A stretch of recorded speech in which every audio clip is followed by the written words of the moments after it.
Islam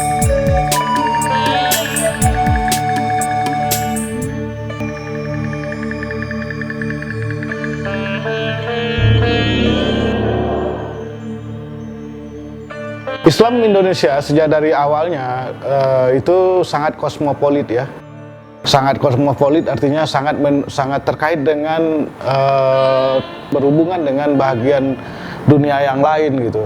Jadi bukanlah Islam yang terpencil, terpisah dari dinamika Islam di tempat-tempat lain. Dan ini misalnya saya temukan dalam penelitian saya mengenai jaringan ulama ya. Di dalam jaringan ulama itu terlihat bahwa para penuntut ilmu atau murid-murid Jawi yang datang dari Nusantara, dari Indonesia ini belajar ke Mekah dan Madinah. Di Mekah dan Madinah mereka bertemu dan belajar dengan ulama-ulama yang kosmopolit, yang berasal dari berbagai penjuru di dunia muslim gitu. Belajar macam-macam ilmu, bidang ilmu begitu, baik yang berkenaan dengan ilmu-ilmu eksoterik seperti fikih, tafsir, tapi juga ilmu-ilmu esoteris, ilmu-ilmu mengenai tasawuf dan sebagainya itu. Jadi keilmuan mereka lengkap gitu, dan saya kira inilah salah satu faktor yang membuat Islam Indonesia itu juga sangat kosmopolit dari dulu sampai sekarang gitu. Jadi bukanlah Islam yang asik dengan dirinya sendiri, tapi juga Islam yang terkait dan juga di dalam keilmuannya. Tapi penting dicatat bahwa para ulama atau murid-murid Jawi ini ketika kembali ke tanah air, mereka ini selalu terlibat aktif dalam proses kontekstualisasi Islam ke dalam budaya lokal, ke dalam konteks lokal gitu. Itulah yang kita lihat misalnya dari pengalaman murid Jawi yang kemudian menjadi ulama besar pada abad 17 seperti Syekh Abdul Rauf Singkel, Syekh Yusuf Makassar, kemudian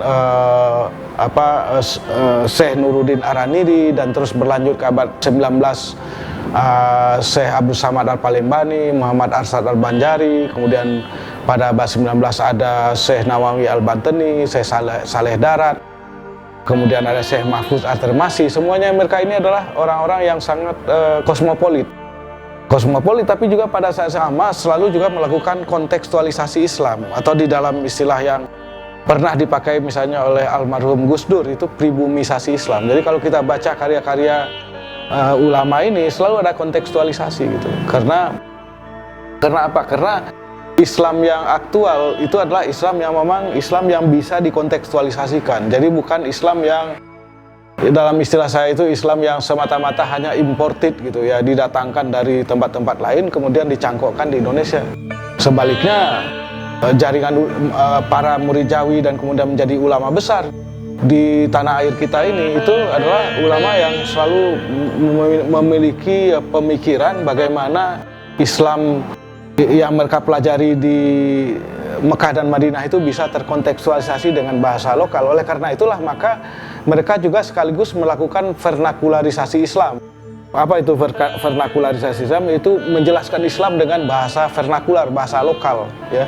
Apakah bahasa Melayu misalnya yang dipakai oleh para ulama di Aceh, atau dalam bahasa Jawa yang dipakai oleh misalnya Syekh Mahfuz At-Tirmasi, atau dalam bahasa Sunda, atau dalam bahasa apa saja. Memang ditulis dalam pakai huruf Arab, tapi bahasanya adalah bahasa Melayu, bahasa Jawa, bahasa Sunda dan sebagainya. Inilah yang disebut dengan proses vernakularisasi Islam ya. Islam itu digunakan dengan bahasa lokal, dijelaskan dengan bahasa lokal gitu.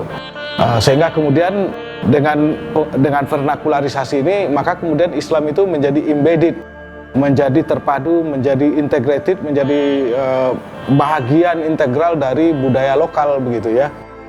Dan ini saya kira turut juga memberikan kontribusi yang penting, sangat penting dalam membangun sebuah Islam yang memang khas Indonesia, atau membangun distingsi Islam Indonesia, ada ciri-ciri khas Islam Indonesia. Nah, jadi kontribusi jaringan ulama ini saya kira sangat-sangat signifikan, sangat penting di dalam, tidak hanya di dalam membangun tradisi keagamaan, tapi juga membangun tradisi intelektualisme Islam yang dikembangkan oleh para ulama murid-murid Jawi ini, sejak dari Syekh Abdul Singkel sampai kepada Syekh Nawawi Al-Bantani ataupun Syekh Kiai Mahfuz At-Tirmasi.